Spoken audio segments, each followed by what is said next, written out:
Can you hear us, Grant? Yeah, sorry, kicked me off. Can everyone hear me okay? See me okay? Yes, we can see you and can hear you. Great, perfect. I think we're good to start, unless we want to wait for anyone else. Is that Sarah on the line? Yes, it's Sarah. I'm the planning bond account. So let me just run through basics for the meeting. So this is the online bond meeting for the property at 12 Herff. The request is for a special use permit for a drive-through on a C1 zoning category. It's going to be a coffee shop. We have the item to be presented on the December 4th agenda at this time. This is the second bond meeting that you guys are presenting. And just to keep things clear and organized, the idea is that you guys present your request. And after that, it's open for questions, and the community members that are online are more than welcome to ask questions.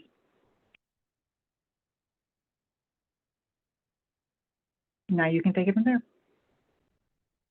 Now you're muted. Very good. Well, again, we very much appreciate the time consideration, certainly on a holiday week.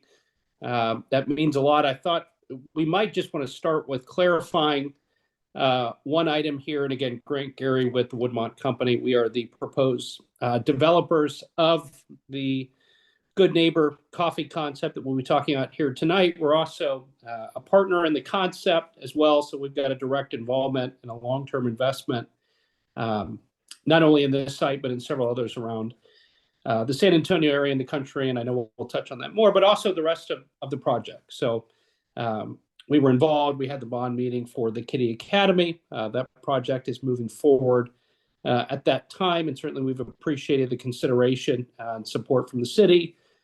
And, we acknowledge there continues to be a significant need for childcare in the community. And I think that's an important aspect of the discussion here today. But as I was noting, I know there had previously been another bond meeting, and we had actually had a reporter reach out to us subsequently, asking for some feedback, and wanted to just clarify that we were not deliberately not on the last bond meeting. So I think there were some technical issues that didn't allow us to, effectively join or obtain the invite for the meeting. So I just wanted to start there, that certainly our intent has not been to circumvent the process or to not be, specifically in focus and engage with the community, with the neighbors on this project, and really the rest of developing out the site. We've been able to establish a great relationship with Dave Luciani, who is the owner developer of the subdivision directly behind us. We've also had great support and partnership with the owner operators, Patrick and Sarah, who also spoke at the Planning Commission meeting and are very interested in seeing the rest of the project come together. So again, tonight with us, myself, we also have our engineer, Tyler Beals, on the line. And then we've got our partner, Andy Hooper, who I will give some additional background on himself and some of the other concepts in the Good Neighbor. But as I say, just to kind of come down through the presentation, Good Neighbor, this is a new concept. So there's not today a Good Neighbor coffee open and operating. It's a concept that we've had the great fortune of working with Andy and really the entire HHC team, which I'm sure he'll touch on as well, to really kind of curate this concept. And, it really, as we'll see here, stemmed from wanting to be a good neighbor, really wanting to be engrossed and part of the neighborhood, part of the community. There's a big emphasis on the indoor-outdoor components, and that really rang true here on this site in particular. We've spent a lot of time, not only on this specific component of the project, but the overall project, master planning, designing, all the access points, the layouts, the setbacks, certainly within, the zoning confines, but also to say, how can we maximize trees?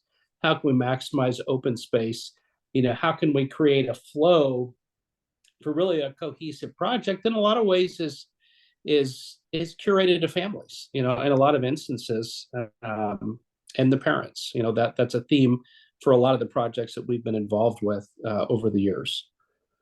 So I'll go ahead and move here to the next slide. And I'll just say this was a rendering that was done early on with the project. So I don't want to overstate in terms of, accuracy, if you will, on certain aspects. But this is, somewhat how we have envisioned the project.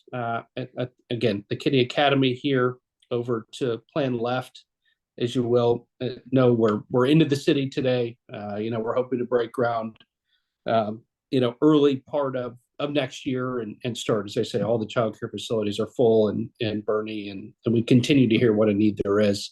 Again, really in question today is just the coffee concept, which is here. Hopefully everyone can see my cursor.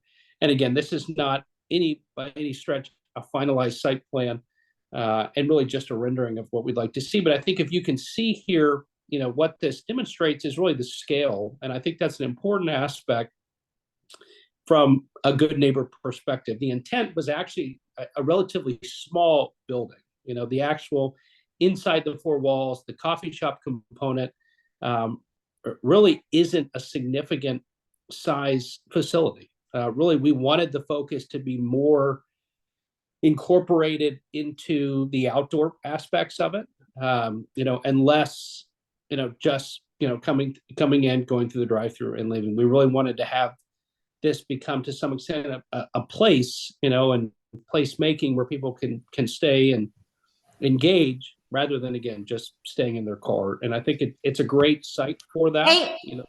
Yep. I'm sorry. I'm sorry. Molly, here, Cora.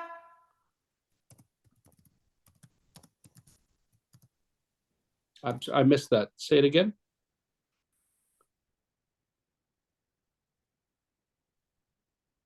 All right. There's certainly, if anyone wants to send a note or otherwise, but the other thing I'll just say, when looking at the overall site and the placement, and we've done a traffic assessment. I'll let Tyler speak to that, as well as some of the logistical questions from a detention aspect, from a land coverage ratio, from a tree saving perspective. But we thought this was an ideal position that really.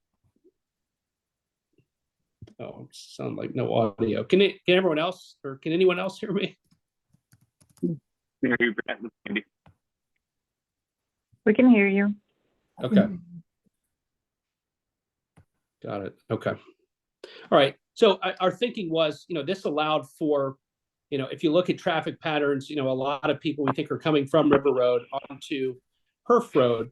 And a lot of those instances with the access drive here on the far right side of the screen, we think this affords for significant amount of potential stacking, even, again, we'll speak to that, within the project rather than on Herff Road. That's been a comment, a concern, and certainly one we understand, and we're very mindful, as I say, in the placement, allowing for what we thought was, the maximum amount of within the site stacking. So I'm sure we'll probably come back to this in a couple different aspects of the discussion. But if I may, what I'd like to do while we have kind of the plan up, Tyler, if I could, maybe you could just kind of give us, I know there have been some comments from the previous bond meeting about concerns about coverage and preservation, stormwater management, and traffic, and maybe just kind of speak to a couple of those and how we've worked to plan the site. Hi, Grant. Sure. Good evening. So I guess a couple of the comments that we've seen regarding stacking and I guess traffic backing up on Herff Road, where people go down and make a U-turn on Herff Road. And then there's a conflict with traffic coming from River Road. What we have here is, Grant, I don't know if you have it, that preliminary layout that we've circulated a time or two that shows the deceleration lanes, maybe that would be a. Yeah, I don't have it in this presentation, Tyler, but I can either pull it up or I can, allow you to share screen if you'd like to. Yeah, if you don't mind, we can do that. Yeah, that might be an easier way to talk through this.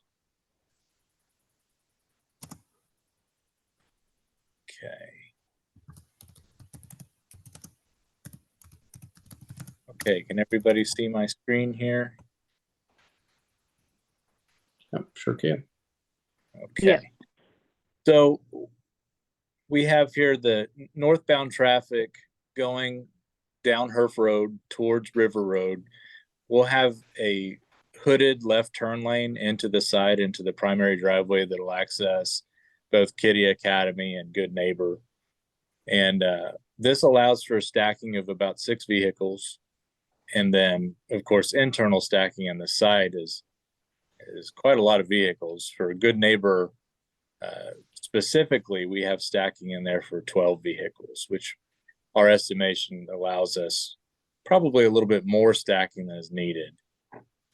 And for traffic southbound on Herff Road, we have 2 access points, one down here by where this stone house is, and the other, the same driveway accessed by the hooded left. And then for this, we have another deceleration lane, which should stack 5 to 6 vehicles. Should it ever come to it, which we don't believe it will, but that should add a little bit of extra padding, if you will, for any kind of additional stacking. So that if in any case there is stacking in the right of way, which again we don't anticipate, but if there is, it is out of the main lanes of traffic. So that's what I'll say to address stacking. On the site, we saw some comments regarding storm drain and I guess pollution. So the city of Boerne has a low impact development ordinance, which we have in here provided. We have a series of low impact development best management practices. We have here and here, that would be permeable pavement. That's just your typical pavers with about 4 foot of just media underneath their treatment media. And then here is the stormwater bioretention, which is a soil media intended to filter out suspended solids and other pollutants before we release it out into the right of way. And those elements also serve to attenuate any increase in stormwater. So as an additional ordinance in the city of Boerne is stormwater detention, meaning that any additional stormwater generated by the development would need to be held back and released at a controlled rate, not to exceed that what was being released before. And so these low impact development features also serve as stormwater detention, where it holds back stormwater and releases at a controlled rate so that we're not increasing stormwater runoff from the site. Finally, there were some concerns, I believe, about trees. You can see these gray circles in here. These are the trees that are on the site that we intend to save. And you can see we're doing a fair amount to try to save as many as we can. Woodmont believes that they're truly a genuine feature of the site, and they want to feature as much of these as they can and preserve as much as they can while still maintaining a fire lane width that's required and drive aisles and parking and all that's required in order to accommodate a site like this. So hopefully that touches on some of those questions, and if there's any others, chime in and see what we can do to answer those. With that, Grant, I'm gonna pass this back to you. Yep. Yeah, Tyler, thank you very much. You bet.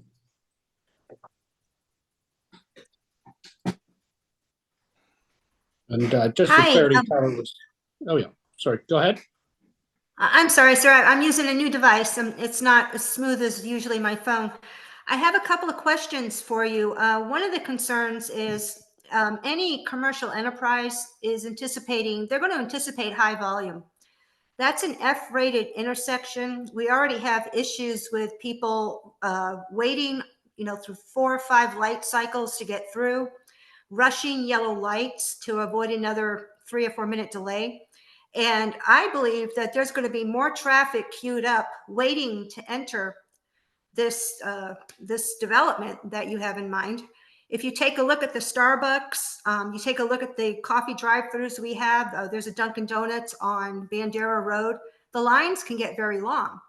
You're going to have people who need to exit the center as well. And frankly, I just don't think that this type of commercialization is suitable for Herff Road.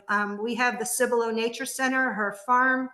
I understand the need for a daycare center. We have a school, but this type of fast food, fast drink, fast coffee enterprises, in my mind, we have enough near Walmart and on Boerne Road near I-10. I really think that this is going to create a dangerous situation with traffic entering and exiting, where we've already had some very serious accidents, including pedestrians. And that's all for now. Thank you. Hi, Alex, this is Andy Hooper. I'm the kind of creator of the coffee shop along with Grant and me. I wanted to speak to that. The concept is very much the antithesis of Dunkin' Donuts and Starbucks and the coffee shops that you're going through a drive-through and coming out and having your coffee. We really want people to enjoy the outdoor area and really kind of make gather much more than a drive-through. Now, of course, with any other coffee shop, we'd like to be able to offer a drive-through, but we're best suited for our guests that want to come in with their friends and family and have a cup of coffee and sit around outside in our gorgeous area, our gorgeous patio, and really enjoy the trees, the natural fauna and floral that Boerne has to offer, and especially that site that's there with very mature trees around the property. It's going to make just a great place for somebody to meet friends. It's really, the drive-through is great, but we're really focused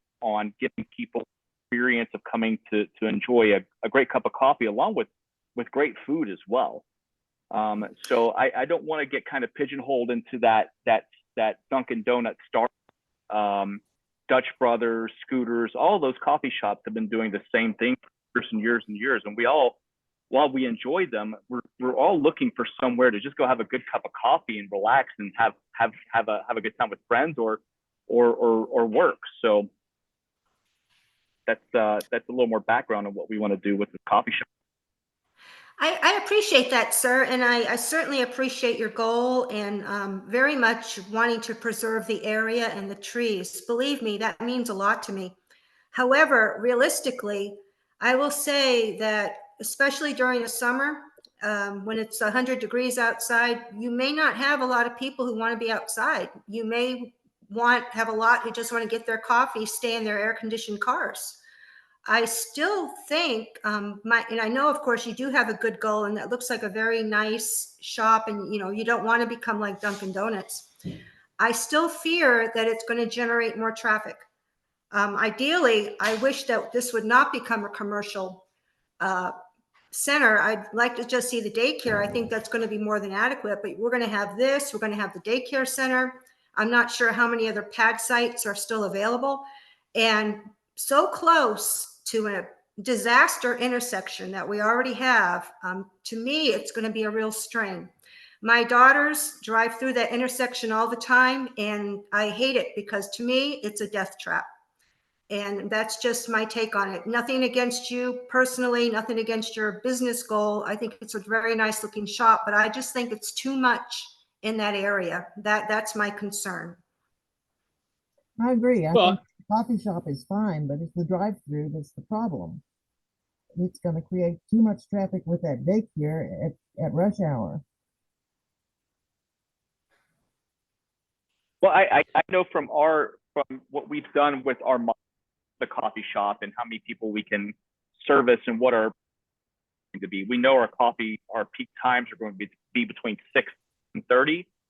and then one more rush between 9 and 10. So, think that we're looking at 2.5 hours where drive-through will be peak. But so hopefully we can, like Tyler had said, with us being able to stack around and not having to interfere with Herff Road over there. And I'll just say this, and again, I want to make sure Andy can give a full overview.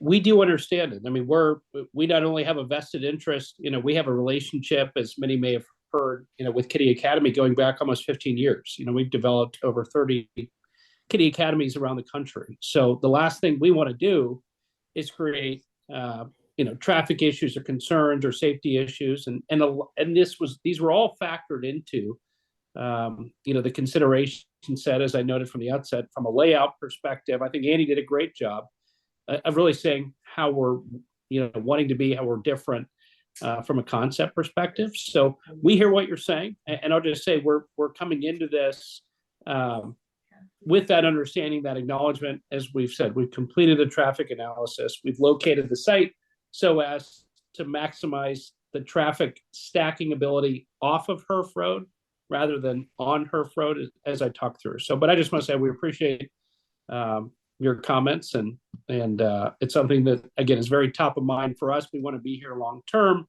This isn't just come in, open another coffee shop and move on. So, Andy, anything else you want to just maybe kind of touch on from a concept perspective? I don't know if everyone had noticed when we were talking through it, but the renderings, as Andy was outlining, really the emphasis on the indoor outdoor. And I'll say I appreciate the comment about Texas, because we did take that into consideration. So a lot of the thought has gone into knowing that we'll have to take into account the seasonality, and we have worked through that from a mister's perspective, even in the winter, heaters and those elements. So we do want it to be a year-round concept, and have taken those into account. But Andy, anything else you want to just add maybe on some of the other concepts and what's kind of coming into? Well, I tell you what, we've got a couple comments here. Is the Kitty Academy a franchise daycare center? It is, yeah. They're franchise owners. Patrick and Sarah, we'd actually started looking for sites in Boerne 3 years ago, because the need had been that great. And there was just very few opportunities. And frankly, when this site came available, we thought it was a perfect fit. The more we got to know the site, we thought, boy, there's really something special here about this site and the trees, and really kind of being able to incorporate a great project. But yes, it is a franchise daycare center. Another question here. On the daycare slots, I'd have to pull that up. I'm not sure offhand of what that number is, but I can tell you again, just to speak for a moment, I know we're here talking about the coffee there. The way that Kitty Academy operates, it's not an in by 8, out by 3 traditional school. It's a staggered pick up and drop off Monday through Friday. They're not open on the weekends. So you really don't have that rush, at one time every day during the week. And yes, there's not another exit on this site other than the 2 on Herff.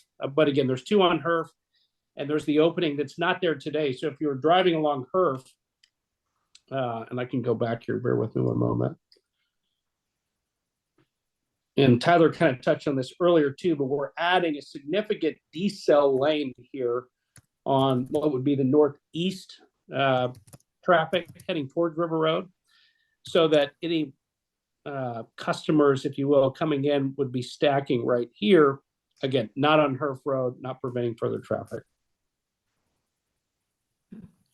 Can I make a comment, sir? Of course. Yes, sir. Have you ever been on Herff River Road intersection during peak times? That would be any time, I'd say, between 4 and 6:30 p.m. and seeing what looks to be a 1/4 mile of cars headed both north and south on Herff Road, headed towards the intersection. One's trying to go north, the other's trying to go south, and on River Road as well. Sometimes there's so many cars you literally can't count, 20, 30, and they're waiting to go through that light.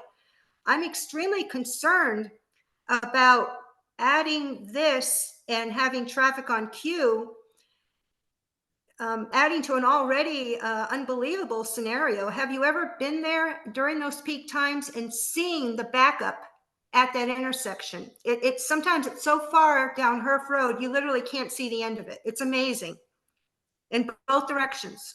It's on Esser, it's on Herff, and it also extends in River Road. It's a 4-point extension of cars, and it's enormous. I just see that this is going to become a problem, and probably a safety issue. That traffic. Yeah. To answer your question, ma'am, yes, we have. We've been in the market many times. So, you know, we've made a significant investment in this property, you know, and we spent significant time consideration because, again, it's a commercially zoned property, I think, as everyone knows. So that zoning's in place today. But, you know, we've really made, in our opinion, the mindful decision not to maximize the development, to really be thoughtful about how all the different properties interconnect within the site, and really how to bring traffic off Herff Road. We hear you in terms of what's there today. And again, I just want to reemphasize the comments I've made earlier about our intent to move that traffic off of Herff Road within our site versus it being on Herff Road. And then, you know, some of the traffic analysis that we've done in terms of what that net additional traffic would be and how it's handled within the site, such that it's not, again, directly impacting some of the challenges that are out there today. Sir, excuse me. My name is Renita Revis. I'm one of the residents of Green Meadows, and I'm sorry I'm late to the meeting, but your picture looks awfully beautiful and green and lush, and it does not reflect directly on how much it's going to impact our street directly, or the new cul-de-sac that's going to butt up against the back of your property, or the other developments that are possibly going to be taking place off of Frey Road as well. And I just heard you speak specifically about how you've got all these ideas for traffic. You're not a resident of Green Meadows to know what it feels like to try to get onto our street or to get off of our street. And so the message of being a good neighbor coffee shop really sits horribly bad for our street, because that's not being a good neighbor when we can't even get home in normal traffic right now, and you're going to be increasing the traffic flow, which will also increase our inability to even get to our street to get home.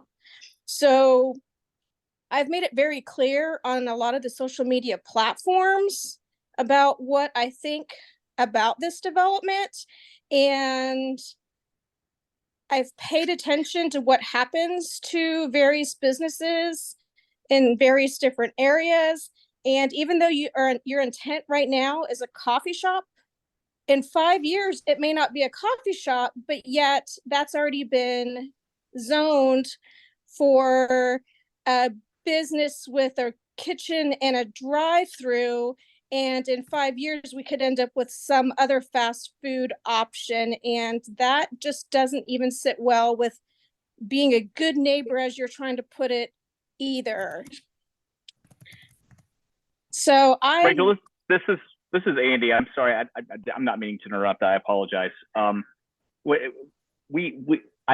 hear you, and I'm right there with you. We do not want to affect traffic at the way that we know that it's being routed right now, and that it's felt by you and the other residents of the city. I can tell you that what I hear is the frustration of the nighttime traffic, the 4 to 6:30 traffic, the 4 to 7. Sir, and no. Yes. Correction. No? I'm a resident of Green Meadows that specifically touches that property. I am talking about not just the 4 to 6:30 traffic. I'm talking about in the morning if I want to leave my house off of Green Meadows and I have to wait until somebody possibly lets me out of my street.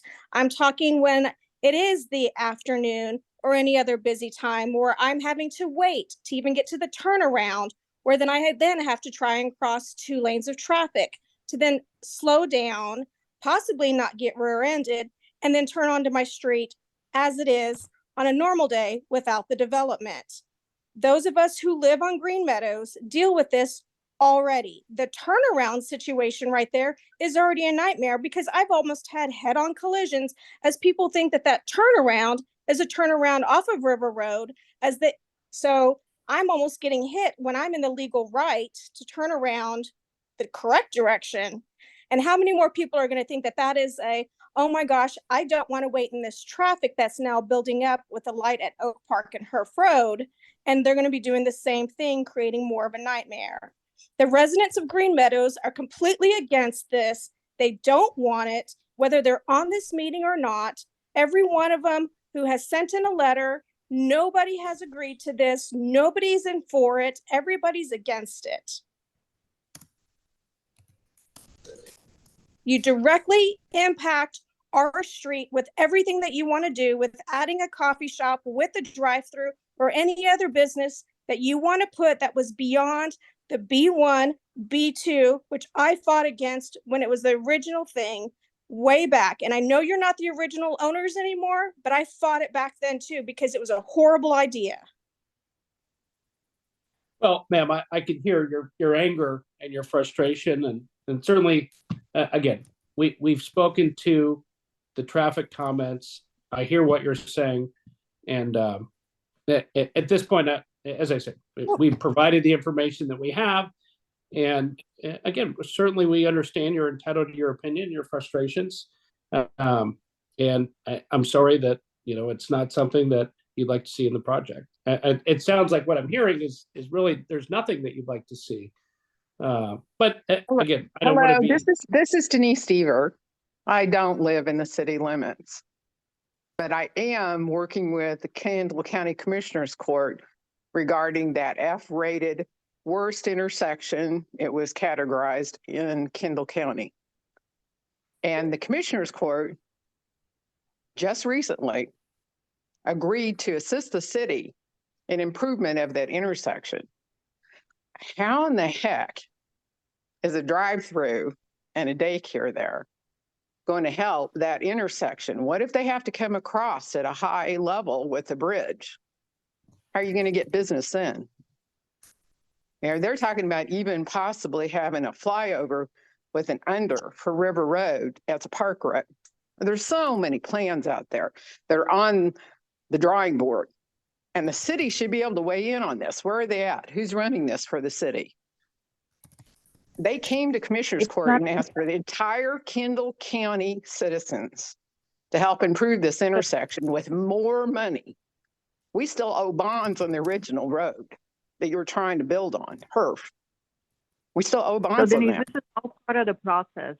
They have the right to request, and they have the right to request, but do they know all the facts? No. No, they don't. You did not tell them that, did you? You did not tell them that. It has to do with their right to request and the right to present the request. We as city are prohibiting them from doing what they plan to do with their own site. I understand that, but did you give them those facts? Did you tell them that you came to the county to present that?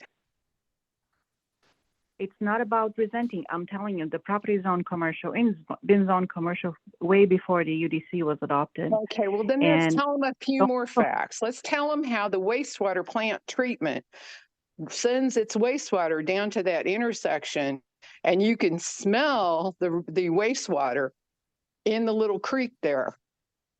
How's your sitting outside at the coffee shop going to work? Meeting right now, like I understand what you're talking, and I understand that you have concerns about that, and that those are extremely valid. But the point of the meeting today is not to discuss how the water treatment is being solved through the city. It has to do with the request they're presenting. And I know that every business that come into town impact that availability and all that, but they are not going to be with any type of development responsible for that. They are, although responsible for solving and mitigating the traffic they're going to be generating over there. And those are things that are going to be solved. And this is the part of the discussion. I understand your concerns, and I do Did you tell them agree about the flooding from 2015 when the water was like, what, 2 feet below the stoplights hanging across the intersection? The residents of Green Meadows had water on our street. Luckily, our houses are raised off of the street, and that's why our houses didn't flood.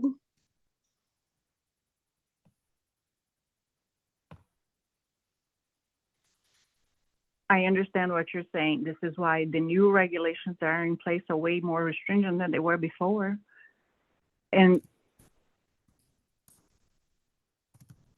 the water and the wastewater and all that, those are valid concerns, but I understand your comments. It's just not,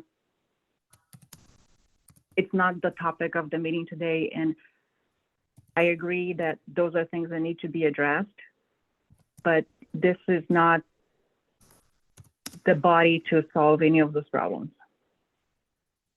Okay, thank you for your help. I will back out of the meeting now, but just realize you're going to have county citizens that are also got a stake in this operation of that intersection that aren't going to be liking anything that's going to keep it from flowing. Thank you. Denise, I'm not telling you to leave. What I'm saying is that there are different parts of the process to address your concerns, and their drive-through is going to create an impact on the traffic that they have to mitigate, and that's part of their project, and this is part of what that they need to be concerned and their TIA and all that. But some of those issues are way, way larger than just this development. So that's my part. This is my comment that this is not the body for that type of discussion. Unfortunately, being a county citizen, the city doesn't have a body for that type of discussion, as we found out earlier this year. So now your developers understand our concerns and will show up again when the body actually addresses it at the P&Z and probably the city council too. Thank you for your help, and I appreciate you being so nice. You're welcome. I have a question.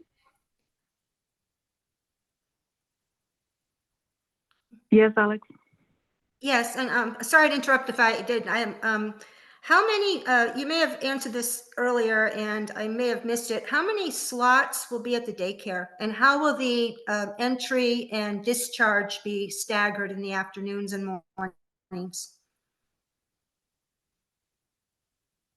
Yeah, as I mentioned that earlier, I know that wasn't our topic of discussion this evening. I don't have those numbers offhand.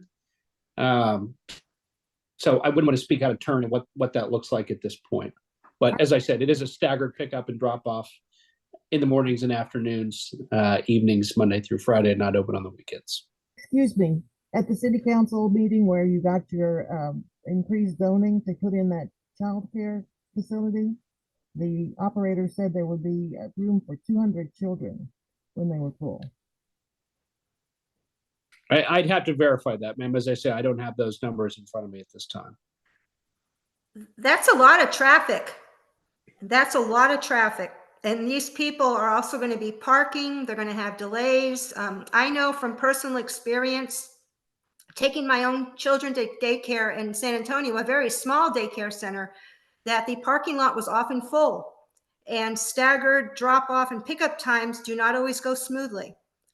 And I believe even the daycare center alone, although to me that's already set, that's going to create a lot of traffic.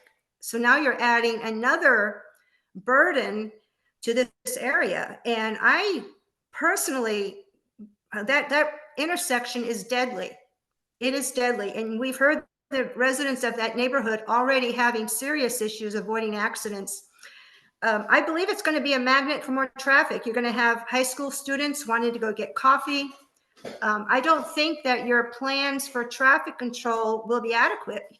I think you may actually get a lot more business than that, and that's going to be a big problem. And if there are 200 children at the daycare center, that's going to be a lot of traffic, even if you stagger it. And this intersection is already a disaster. Thank you.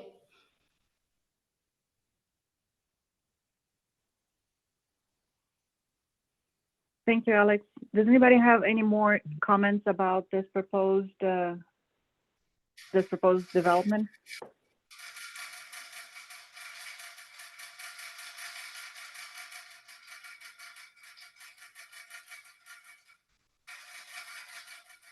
So This is I Renita. don't hear anybody.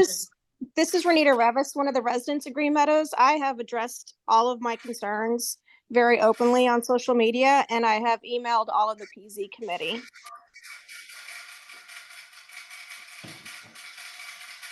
Thank you, Renita. I have one any- last comment. Yes, go ahead, Alex. Yeah, and I'm sorry, I sound like I'm interrupting. Herff Road right now is different than Bandera or Main Street close to Walmart. That's a heavily commercialized area.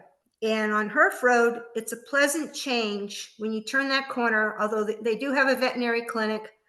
They do have a school. They have Herff Farm. They have the Cibolo Nature Center. And that, to me, it's a respite from the urbanization that we have on Main Street and Bandera Road right next to I-10, and also further down Herff Road close to the interstate that's become heavily developed.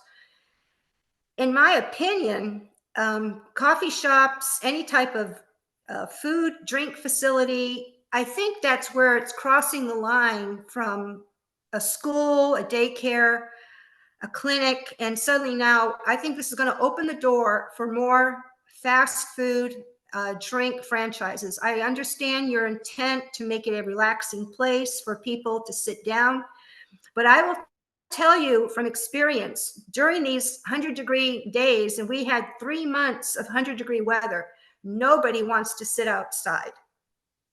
You can't. You can barely breathe. And I believe that many of the customers are going to stay in their air-conditioned vehicles. They're going to want to line up, get their coffee, and go. I don't think you're going to have a lot of people wanting to, stay and sit at your tables. That's my expectation. I've seen it. It's just too hot or too cold. We don't always have good weather for these types of goals. And that's all I have for now. Thank you. Thank you, Alex. Does anybody have any more questions or comments?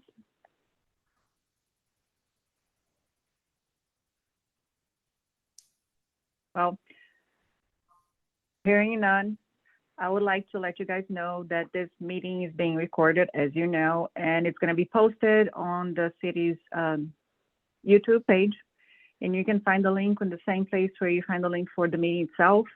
If you have questions, you can send us, the planning department, an email. Grant, Andy, Tyler, do you guys want to just wrap it up? Sure. Yeah. Again, obviously, there's been a lot said here this evening. It's been heard. As I say, we're homeowners ourselves. We live in neighborhoods. We live in communities, and we understand as parents, as kids, all of those components. We do think about those things, and they continue to be thought about in this respect. As I say, it's a project we'd like to see move forward. It's one we've continued to do, and we've heard the concerns thoughtfully. And we, as I say, whether we agree or not, we appreciate the comments and the consideration. And I think if not, our contact information is available. If not, we can make it available. And certainly that to, address any other, questions, comments, or scheduling other meetings directly with anyone on any front. Yeah, if you authorize me, I can give them your email if they request, or you can put on the chat box and they can copy that from. Sure. Yeah. No. Absolutely. Happy to do it. So again, I'll just reiterate, we appreciate the time. We know it's a short week. We know it's a holiday week, and so we certainly wish everyone and their families a wonderful holiday. I've sent my email here on the chat, so everyone should have that there as well. And as I say, we do want to be mindful and create a thoughtful project for the neighborhood and for the community. So I think unless there's anything else, we appreciate everyone's time. And Sarah, if there's anything else. No, I think that's all for tonight, and I appreciate you guys joining us, and thank you for the community members that logged in for the meeting. As I mentioned, it's going to be available. If you guys have any questions, concerns, you can send us the planning department email, or you can send Gary an email. The P&Z meeting is going to be December 4th, 6 o'clock, City Hall. If you guys want to attend, feel free to join us. And I think that's all for this evening. Thank you very much, guys, and I'll see you all during the P&Z meeting. Very good. Thank you, Sarah. Thank you, everyone. Thank you, Sarah.